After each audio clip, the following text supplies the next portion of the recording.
Assalamualaikum warahmatullahi wabarakatuh. Saya Repika Nurmuslamah dengan NIM P1810105 akan menjelaskan tentang analisis dan desain sistem kualitas proses produksi botol pada blowing molding dan dalam industri packaging. Kualitas botol atau kemasan menjadi salah satu tolok ukur kepuasan konsumen. Namun, dalam aktivitas produksi seringkali terjadi masalah reject pada botol yang diproduksi. Pada area produksi blow molding, permasalahan reject hasil produksi yang sering ditemukan oleh QC sangat banyak, dan reject yang paling dominan yaitu reject botol, haze, bubble, dan penyok. Hal tersebut berpengaruh pada mutu kemasan dan produk, nama baik perusahaan, dan kepuasan para konsumen. Selain itu menyebabkan kerugian bagi perusahaan, baik dari segi waktu, biaya, dan tenaga.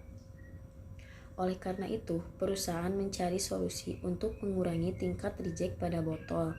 Pada analisis ini menggunakan metode Six Sigma yang meliputi 5 tahapan, yaitu DMAIC: Define, Measure, Analyze, Improve, dan Control.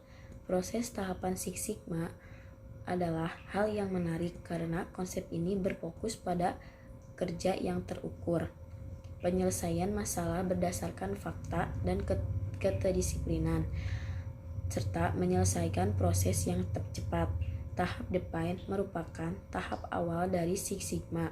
Fase Define digunakan untuk mendefinisikan dan menyeleksi permasalahan botol.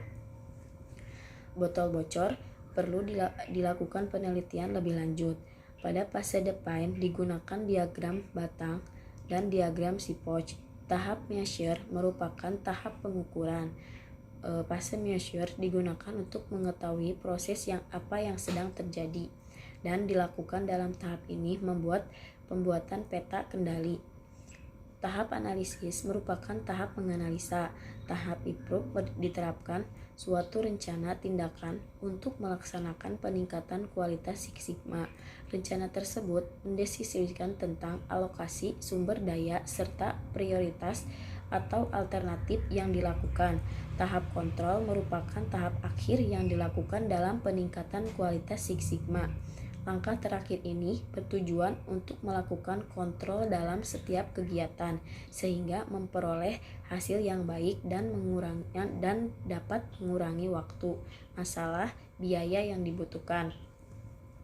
Berdasarkan adanya permasalahan tersebut, maka tujuan kasus ini adalah mengetahui faktor-faktor yang menjadi penyebab botol bocor dan untuk menentukan upaya dalam menekankan tingkat terjadinya botol bocor pada proses produksi, menyelesaikan permasalahan botol bocor pada proses produksi, dan melakukan kontrol dalam setiap kegiatan sehingga memperoleh hasil yang baik dan mengurangi waktu, masalah, dan biaya yang dibutuhkan.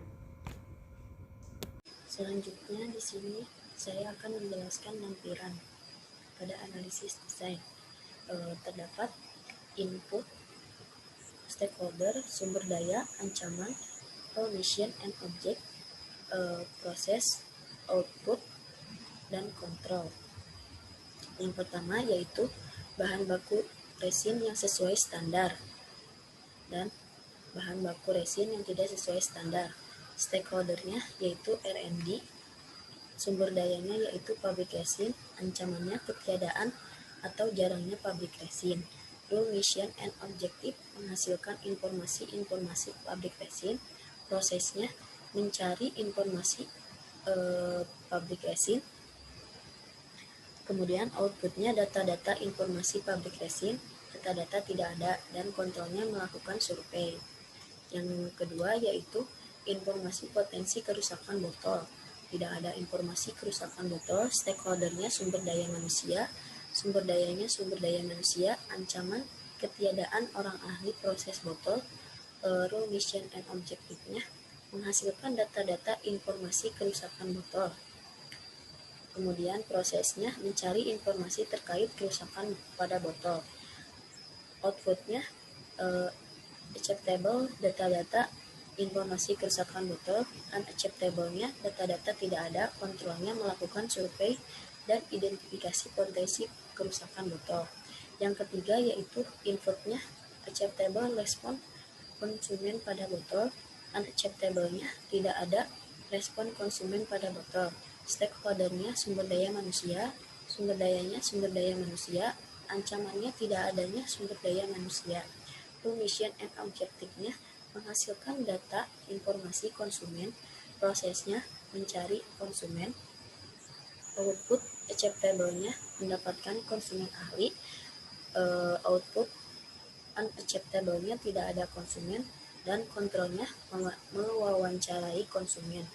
Yang keempat, input acceptable-nya informasi kondisi produksi. Unacceptable-nya tidak ada informasi kondisi produksi. Kemudian stakeholder-nya unit produksi, sumber dayanya formulir pendaftaran, ancamannya formulir habis.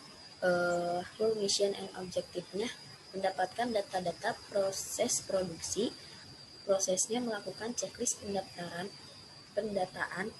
Output acceptable-nya data-data produksi, output unacceptable data-data tidak lengkap, kontrolnya memperbanyak formulir.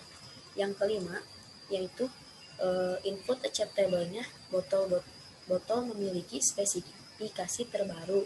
Unacceptable-nya botol tidak memiliki spesifikasi terbaru. Stakeholder-nya R&D, sumber daya manusia dan mesin.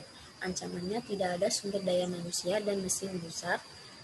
Rule, mission, and objective-nya mendapatkan botol dengan spesifikasi terbaru. Prosesnya menganalisis kebutuhan konsumen, menentukan spesifikasi terbaru. Output acceptable-nya botol dengan spesifikasi terbaru. Input unacceptable-nya tidak ada botol spesifikasi terbaru. Kontrolnya memeriksa setiap proses. Yang keenam yaitu input acceptable-nya data pengiriman botol ke konsumen. Unacceptable-nya tidak ada data pengiriman botol. Stakeholder-nya marketing, sumber dayanya internet, komputer, dan jaringan. Ancamannya ketiadaan koneksi internet. Rule, mission, and objective-nya mendapatkan data pengiriman botol. Kemudian prosesnya mengunduh file dan mencetaknya. Output acceptable-nya data pengiriman botol. Unacceptable-nya tidak ada data pengiriman botol. Kontrolnya yaitu menganalisis data. Yang ketujuh yaitu formulir respon konsumen jelas dan mudah dipahami. Unacceptable-nya formulir respon konsumen tidak jelas dan sulit dipahami. Stakeholder-nya yaitu marketing, sumber dayanya komputer, tinta, dan jaringan. Ancamannya ketiadaan koneksi internet. Rule, mission, and objective-nya menghasilkan formulir yang jelas. Prosesnya membuat desain formulir yang jelas. Output acceptable-nya formulir respon konsumen seputar botol. Kemudian unacceptable-nya formulir respon konsumen bukan seputar botol. Kontrolnya yaitu memeriksa data-data yang dimasukkan pada formulir. Yang terakhir yaitu informasi pengiriman botol.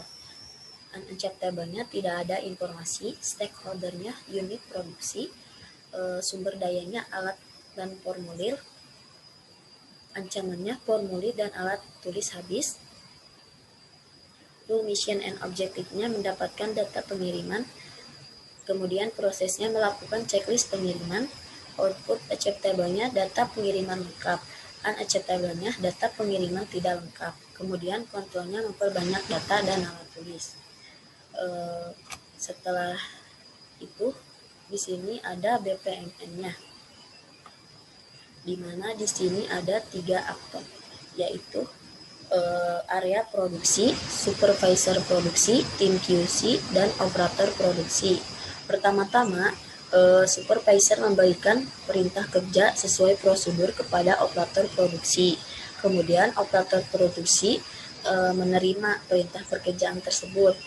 Kemudian operator produksi mendamping resin pada tangki. Setelah itu operator produksi memproses pembentukan resin tadi menjadi preform. Kemudian operator produksi membentuk preform menjadi botol. Setelah itu, operator produksi mengirim sampel kepada tim QC dan tim QC menganalisis botol yang telah di-blow.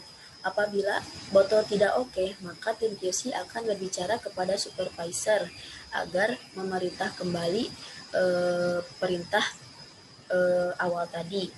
Apabila oke, tim operator produksi akan melanjutkan proses produksi dan botol yang telah diproduksi akan disimpan di dalam silo.